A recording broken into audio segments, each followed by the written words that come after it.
Hey, ¿qué tal? ¿Cómo están? Sean bienvenidas y bienvenidos a este nuevo episodio del podcast Filmoteca Jurídica. Hoy realmente entusiasmado porque tenemos una invitada especial para hablar de cine, de una película que es tremenda. Quiero dar la bienvenida a este episodio a Joy Ochoa.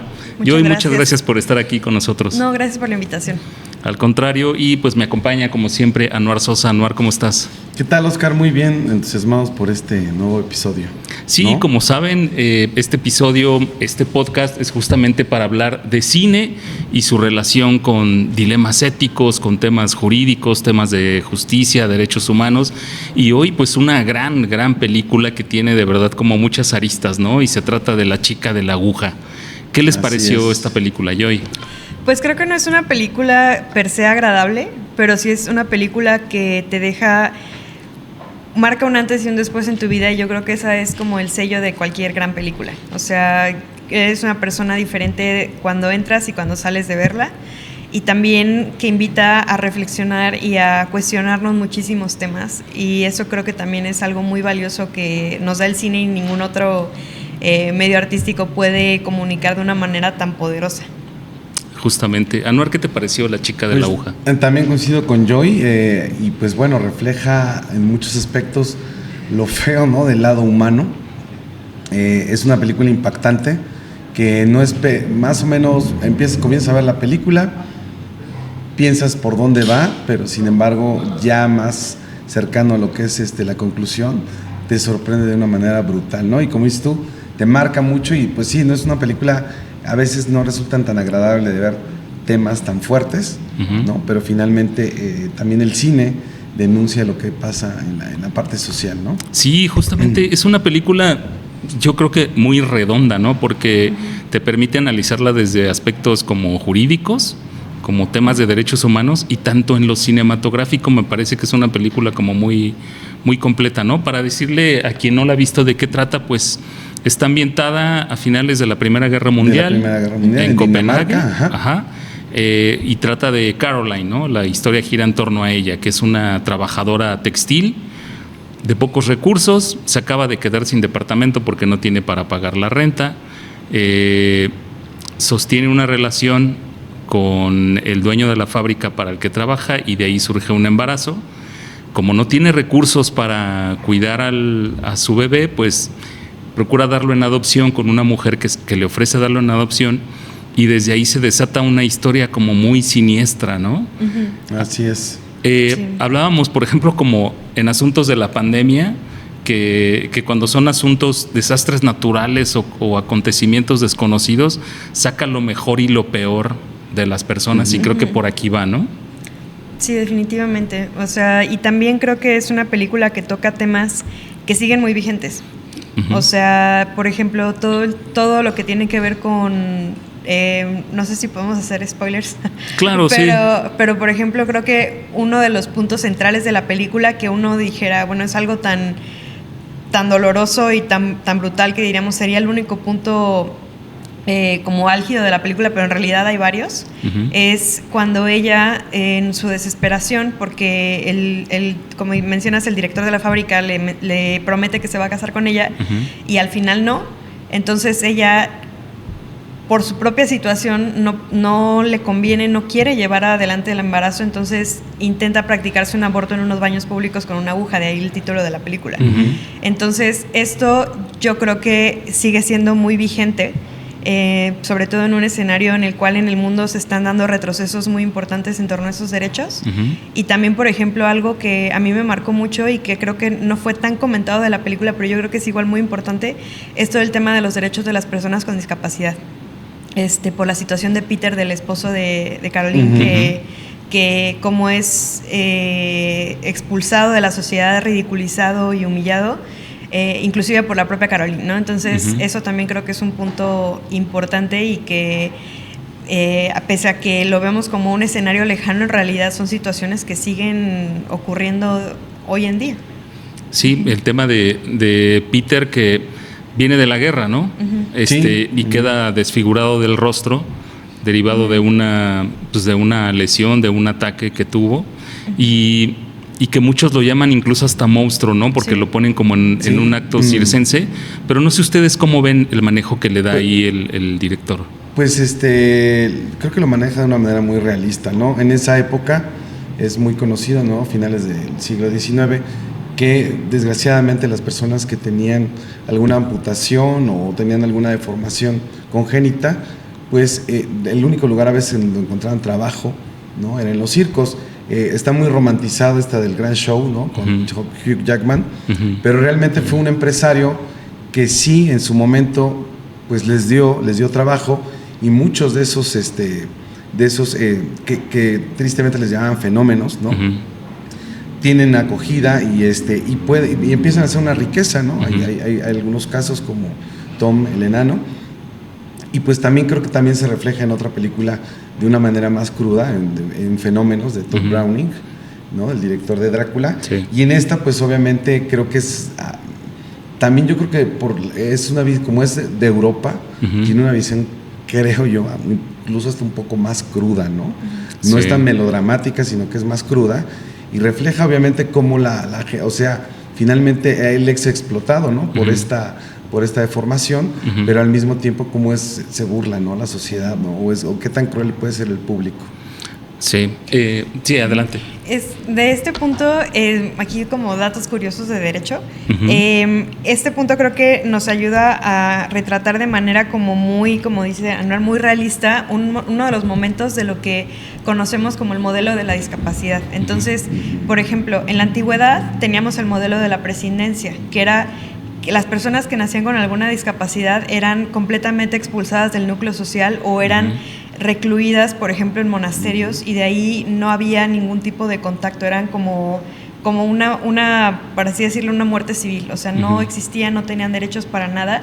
Y también este modelo ayudó a que surgiera la figura de la caridad, sobre todo de la iglesia católico-cristiana, de decir, yo voy a llegar al cielo si yo apoyo a estas personas que ya están como condenadas en vida, ¿no?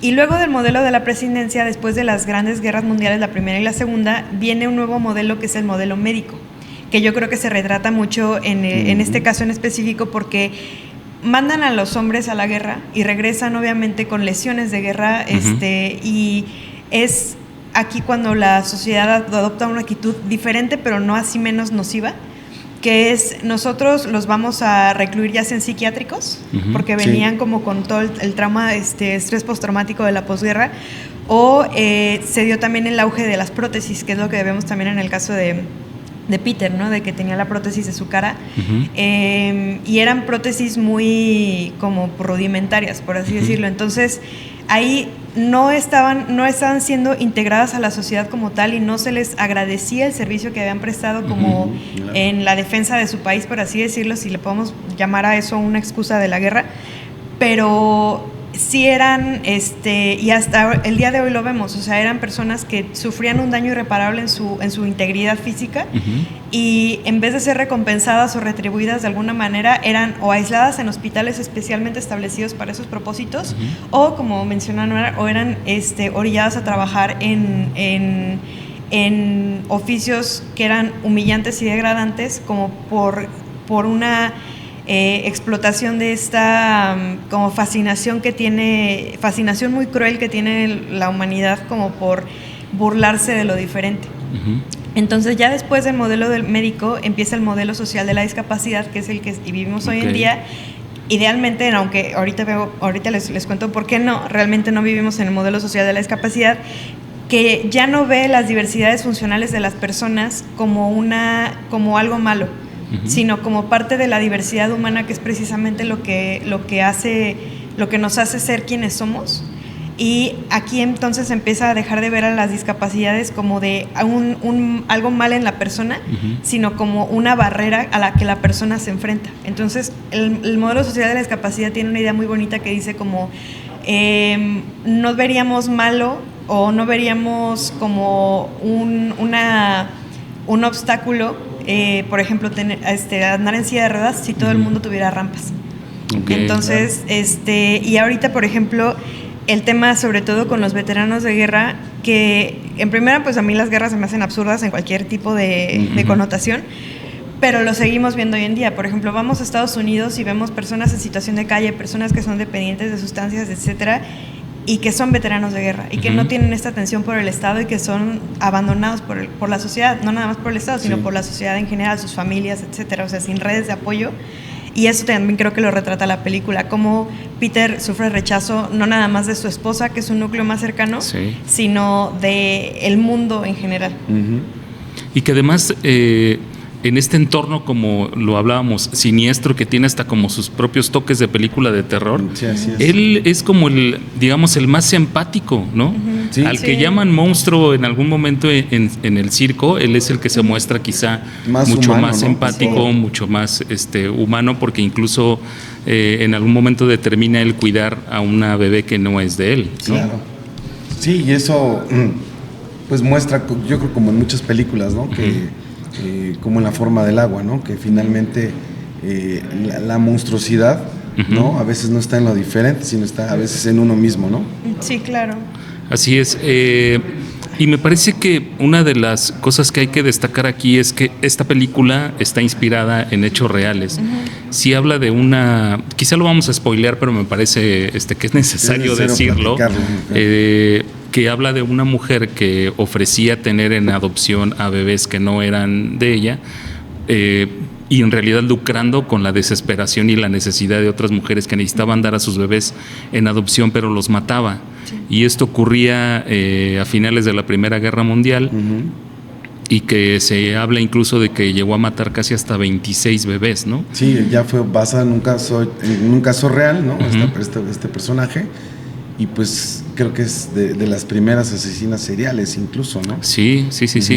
Y bueno, lo que me llama la atención del director es que esta película, que está inspirada en ese hecho, no lo habla a partir de la asesina serial de Dogma, que me parece que se llama, sino a partir de Caroline, ¿no? Sí. Y que también yo creo que es necesario, y por eso está aquí yo, y como para el punto de vista jurídico, hablar de esta violencia estructural de la que es víctima Caroline, ¿no? Sí. Porque es sometida a una relación de poder por parte de su jefe, queda embarazada, la despiden de su trabajo, el Estado no la protege, no encuentra como remedios para decidir qué hacer con el bebé, ¿no? Que esto pues más bien no lo podrías como comentar tú. Pues es muy interesante, y creo que algo que tenemos que tener como contexto de todo esto es que las 3 instituciones que más han servido para subordinar a las mujeres en la historia son, por un lado, la medicina, la iglesia y el derecho.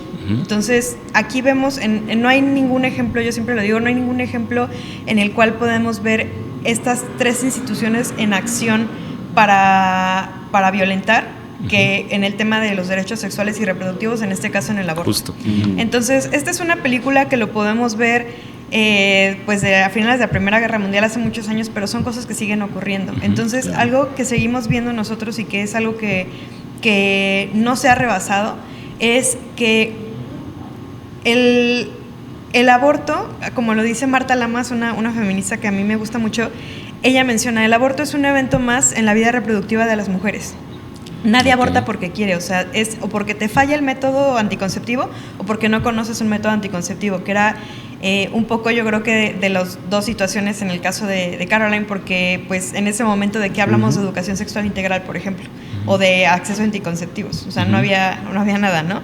Muchísimo menos en una situación tan asimétrica de poder como de ella con su jefe, no era como que pudiera tener ella algún tipo de campo de maniobra para decir, no, pues hay que hacer esto para cuidarnos de que no llegue esto a un embarazo, por ejemplo, o sea, no había esa posibilidad. Y entonces vemos que cuando hay una criminalización del aborto, lo que ocurre no es que se disminuyan los abortos, no es que se intente abordar el tema de una vida reproductiva con más responsabilidad, sino que lo único que pasa es que aumenta la mortalidad materna. O sea, eso es lo único que ha pasado desde la criminalización del aborto. Y aquí, por ejemplo, también otro dato curioso, desde un punto de vista religioso, que podríamos ver ahí como la semillita a partir de la cual se empieza a penalizar el aborto, la Iglesia Católica la Iglesia Judeocristiana Católica empezó a penalizar los abortos hasta el siglo XV. Y esto fue porque hubo una disminución de natalidad de bebés blancos. Pero la iglesia, por ejemplo, veía con buenos ojos que se abortaran bebés en caso de personas racializadas en los países que habían sido colonizados. Entonces ahí vemos también una práctica eugenésica muy interesante. Y en el caso de la película yo creo que nos retrata una cosa que sigue pasando hoy en día, que es que cuando no hay un acceso a este servicio de salud adecuado, pues se lleva a unas vías desesperadas y peligrosísimas, que es ya los abortos inseguros y clandestinos, que no necesariamente un aborto que sea clandestino es inseguro, pero aún así la penalización tanto penal como social, o sea, la criminalización social y penal de esto, pues sí lleva a las mujeres a recurrir a métodos que atentan contra su propia vida. O sea, el caso de la película yo creo que retrata una situación excepcional, porque pues el hecho de que ella lo haya hecho con una aguja, en muchos otros casos esto hubiera resultado en la muerte de Caroline. Claro.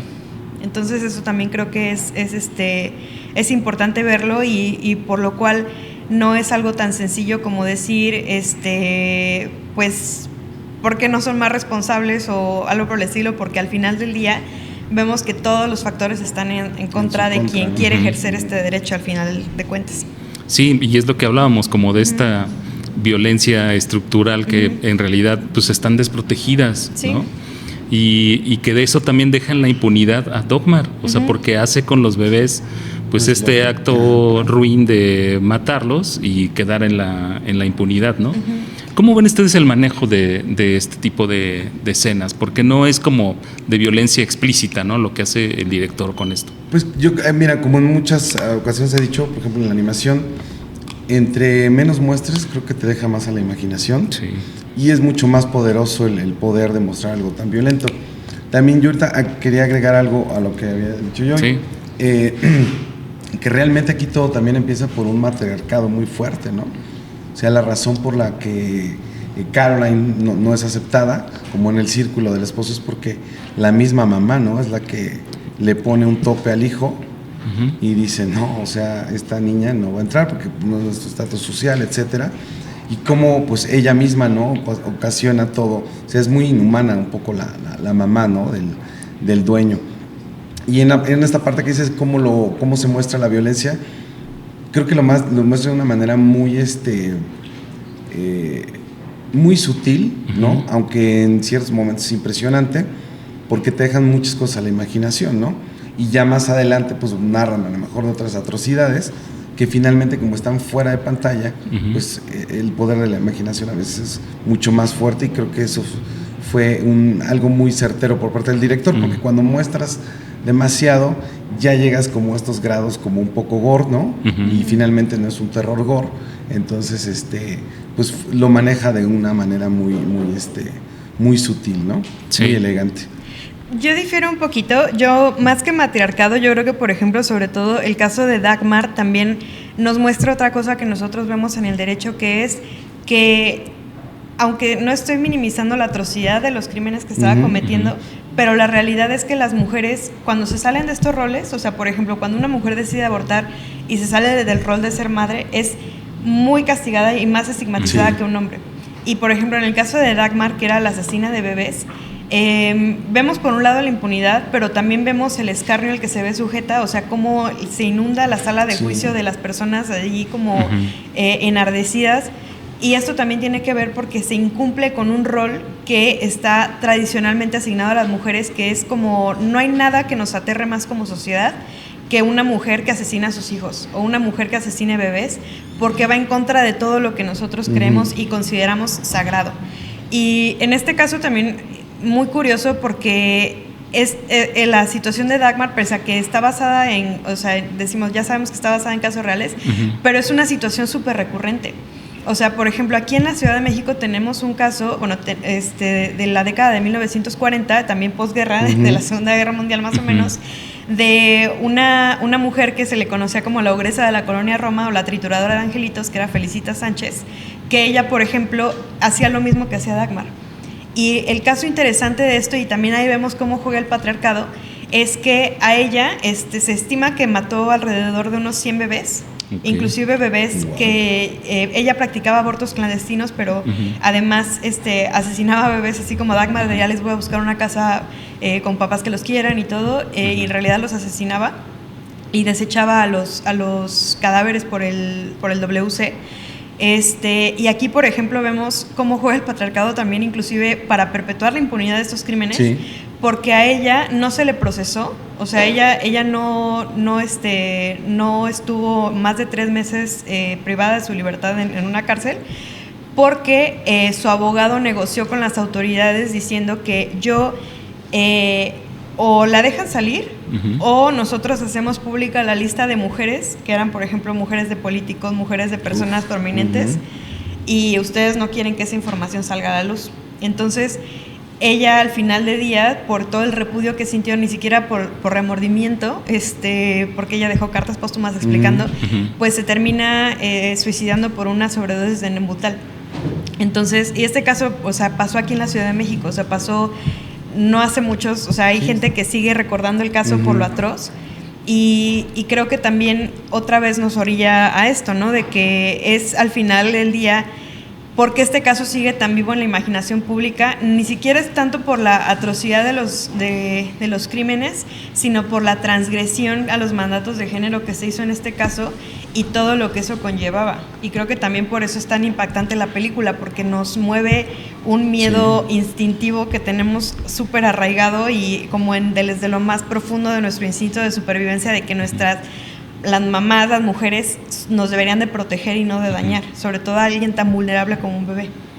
Y eso es justo por lo que hablaba, que tiene como tintes de cine de terror, porque lo que hace que funcione es la transgresión.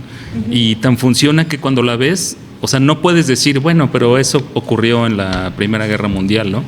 Con todas las carencias que tenían ahí las mujeres, pero tú la ves y dices, o sea, ¿cuánto estamos de distancia de esto, no? Sí. No, nada. O sea, hoy con políticas públicas, hoy en los que aparentemente hay más facilidades para que las mujeres puedan acudir a la interrupción del embarazo, pero estas son cosas que no están como muy lejanas, ¿no? Sí, claro.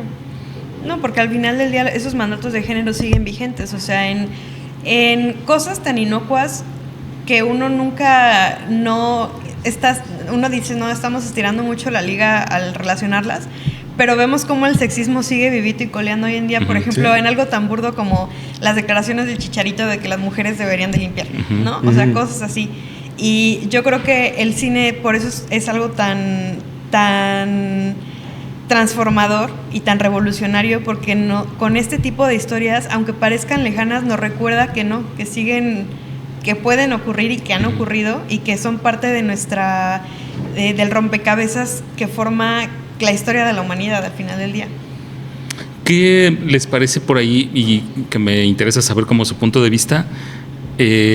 Dagmar pues asesina a los bebés, ¿no? Que recibe, porque las mujeres están desesperadas, pero tiene a cuidado a una, que es Erena, si no me equivoco, su nombre. O sea, allí ¿qué rol juega ella, no? Me gustaría... yo no sé si es un rol de culpa, ¿no? De todo lo que cometía. Entonces, de hecho, a veces no queda claro si es su hija, si no es su hija. Entonces, yo siento que va por la parte de la culpa, ¿no? De decir, bueno, estoy cuidando, por un lado hago esto, pero por otro lado estoy tratando de cumplir, ¿no? O tapar todas estas atrocidades que hago, ¿no? Al final también, ¿no? Con la resolución, pues también se preocupa un poco por quién va a cuidar de la niña, o no recuerdo bien esa parte. Pero al final, pues bueno, hay una preocupación que sí es latente. Sin embargo, es ese espejo, tú que decías del terror, ¿no? Que te puede mostrar lo mejor o lo peor del ser humano, ¿no? Sí. Que precisamente lo representa a ella.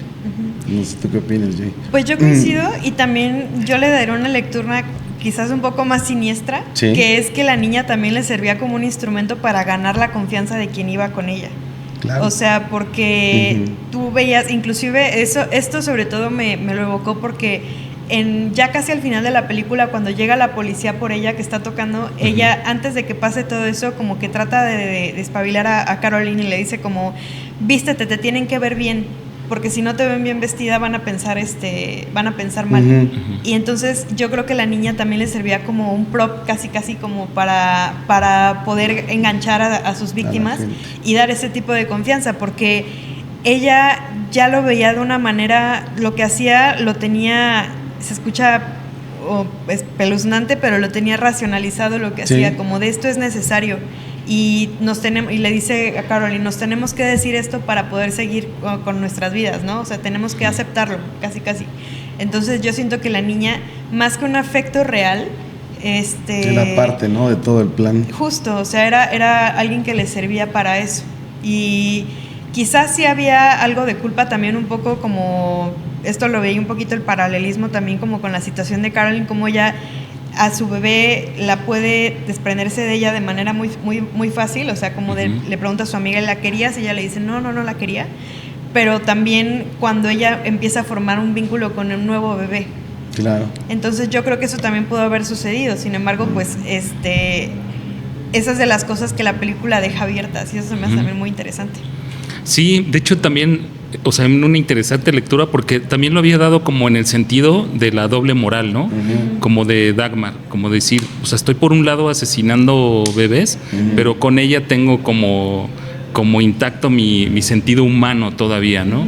Y ella también, me parece que Erena funge como, pues no sé, como un refugio de supervivencia y de humanidad también de Caroline, le decía yo, de Caroline.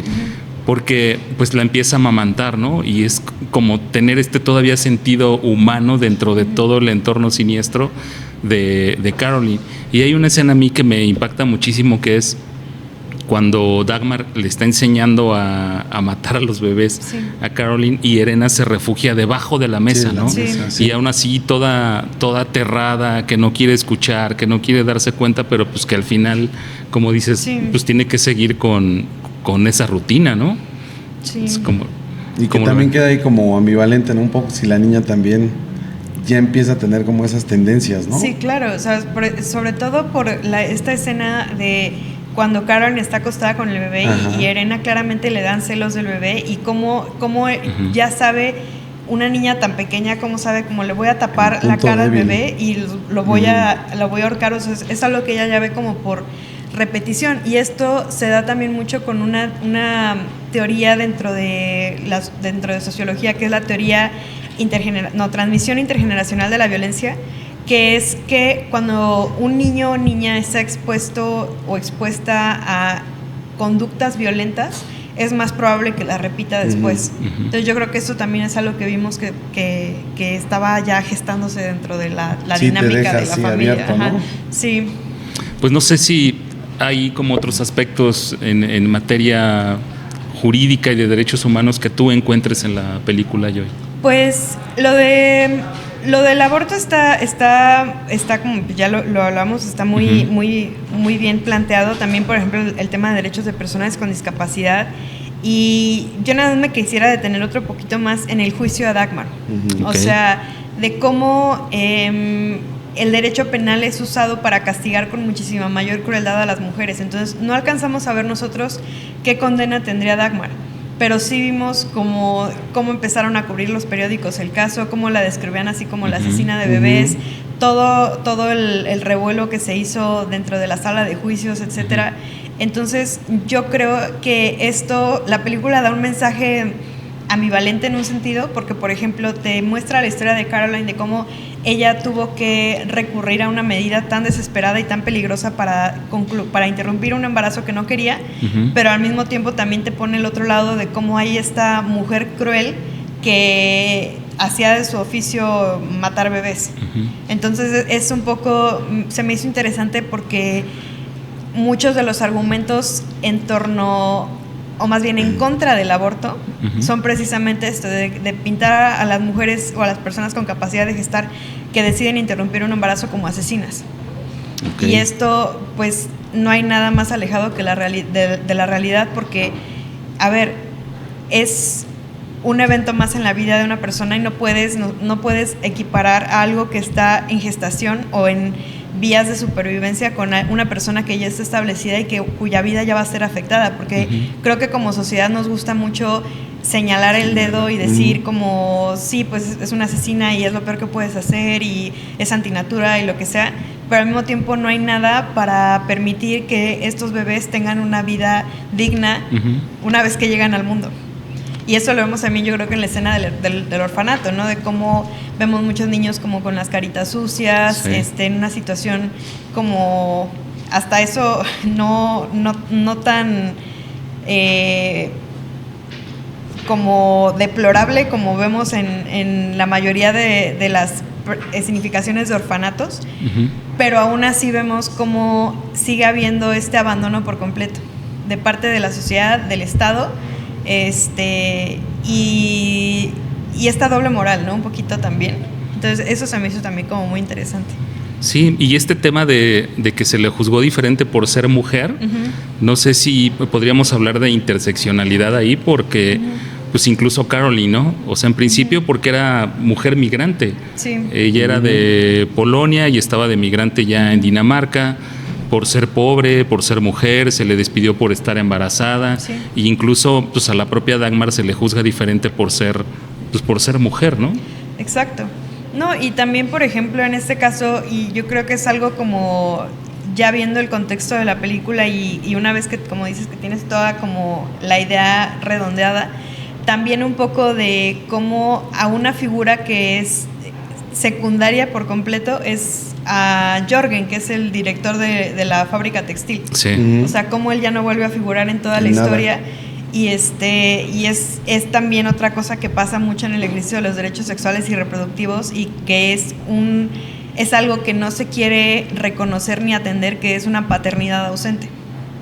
Entonces, por ejemplo, a Jørgen le confirmaron que ella estaba embarazada y aún así no nada más se desentendió de ella y le dijo, ya no me voy a casar contigo, sino que hasta la despidió. Así es. Y a él no se le juzga, o sea, no hay en ningún momento alguna consecuencia para estas acciones. Claro. Y esto sigue pasando hoy en día.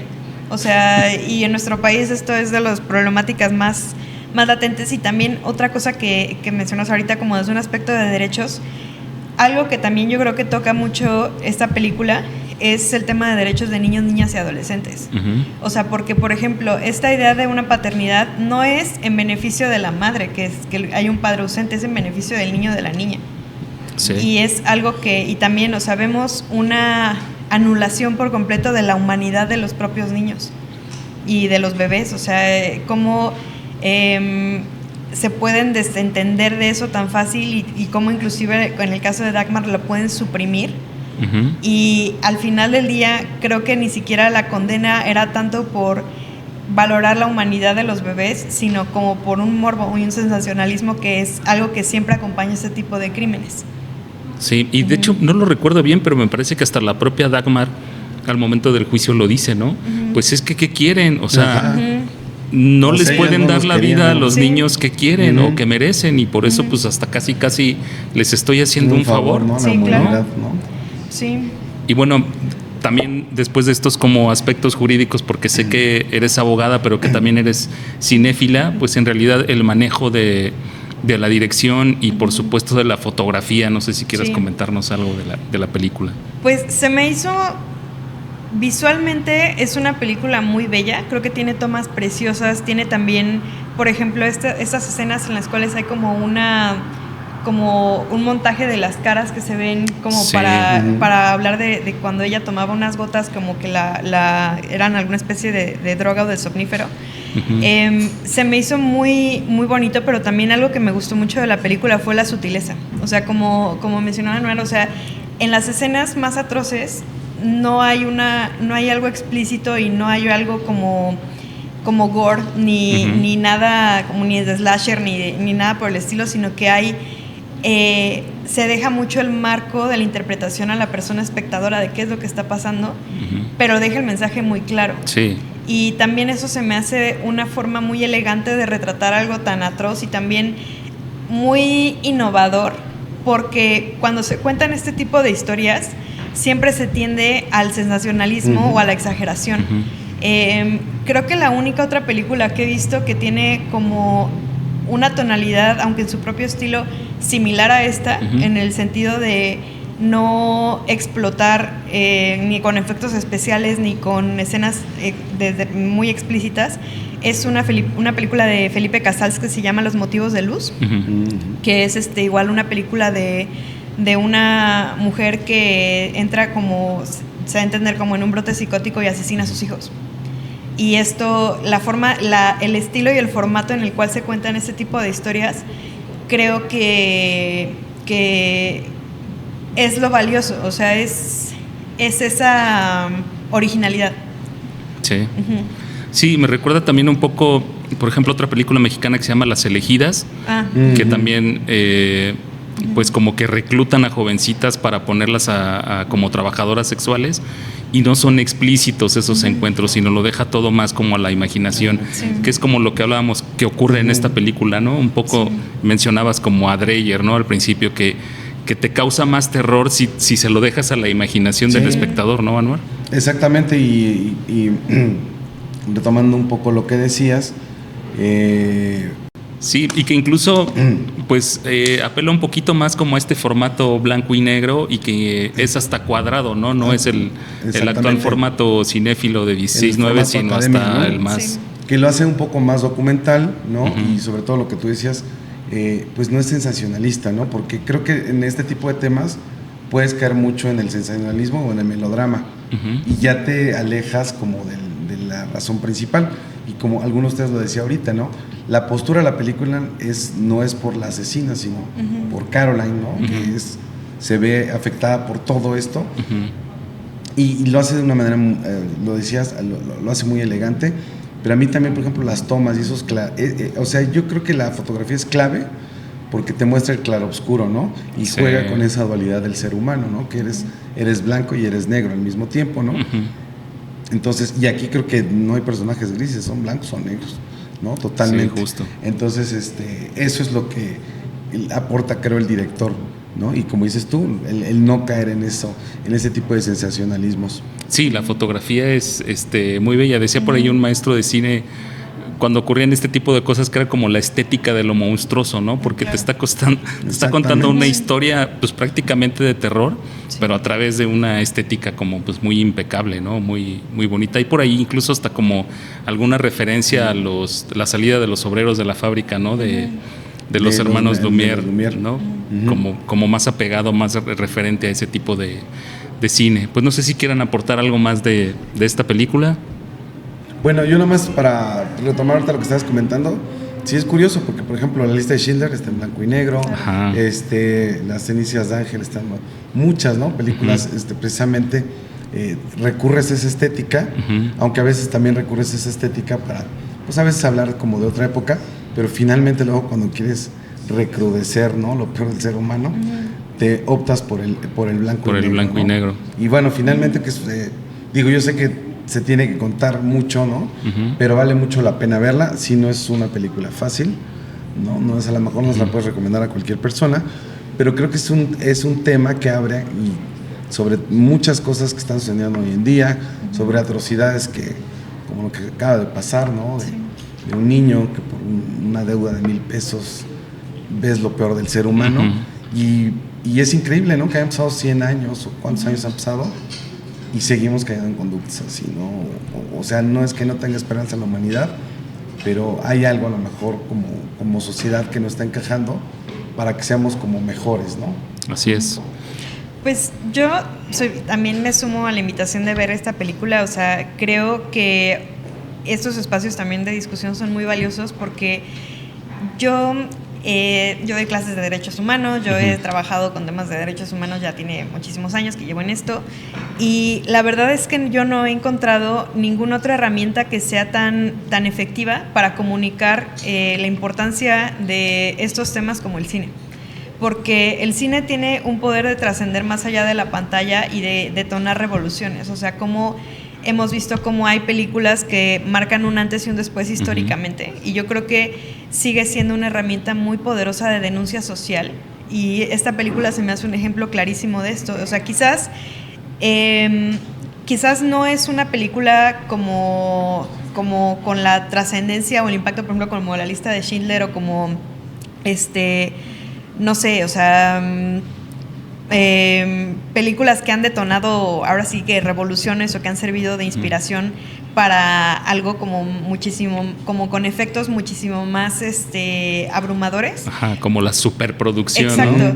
pero sí creo que sigue siendo una película muy necesaria y muy elocuente en la manera en la que retrata las temáticas que aborda y sobre todo de una manera tan respetuosa de problemáticas tan complejas como es, porque como decíamos, o sea, la película parece tener un punto álgido, o sea, que es como en la sinopsis ves, pasa esto, ¿no? Ajá. O sea, lo de la aguja, pero en realidad tiene momentos igualmente estremecedores durante toda la producción, entonces yo creo que es muy valioso que nos acerquemos a este tipo de películas, que sí, no son fáciles, o sea, no es una película que vas a ver con palomitas y vas a estar como muy feliz, pero como La vida es bella, que esa tampoco la ves con palomitas, pero que te sigue siendo como con momentos como más emotivos, o sea, esta definitivamente no lo es. No. Pero aún así celebro mucho que se sigan haciendo estos esfuerzos por hacer un cine de crítica social, y sobre todo en formatos tan distintos de lo que estamos acostumbrados a ver. Entonces eso yo lo dejaría por ahí. Sí, porque influye mucho el formato, lo que veníamos diciendo, que es a blanco y negro, el manejo de las escenas pues de terror en realidad, ¿no? Y que, pues bueno, para eso son justamente estos espacios, para poder analizar y encontrar cosas que a lo mejor no notamos o no vemos a simple vista. En la primera vista, ¿no? Pues yo les agradezco mucho que hayan estado en este espacio de Filmoteca Jurídica. Yo hoy te agradezco mucho que hayas aceptado esta invitación y cuéntanos. Gracias por la invitación. ¿Dónde podemos leerte, encontrarte? Estoy en X como @joy8a92, me parece, o 902, ya no me acuerdo. Lo ponemos ahorita ya aquí en la pleca. Y pues ahí luego publico cosas. También me gusta mucho escribir artículos, pero igual los difundo por esas redes, entonces por ahí me encantará leerles. Pues muchas gracias por haber aceptado. Esperemos que no sea la primera vez. Yo también. Ella es abogada y también es una gran cinéfila, entonces seguramente te tendremos aquí de nueva cuenta. Sí, yo feliz, encantadísima. Muchas gracias. Pues Anuar, muchas gracias. No, pues qué agradeces, Oscar, también. Creo que también enriquece más, ¿no? Tener un experto también en el tema, ¿no? Nos da más posibilidades de debatir un poco más el cine, ¿no? Así es. Pues yo les agradezco mucho que hayan estado en este espacio. Mi nombre es Oscar Valleza y nos vemos en el siguiente episodio de Filmoteca Jurídica aquí para el canal de Portal Judicial. Hoy desde la Cineteca Nacional de las Artes. Un agradecimiento pleno por habernos cedido el espacio para hacer este episodio. Muchas gracias y nos vemos en el siguiente episodio.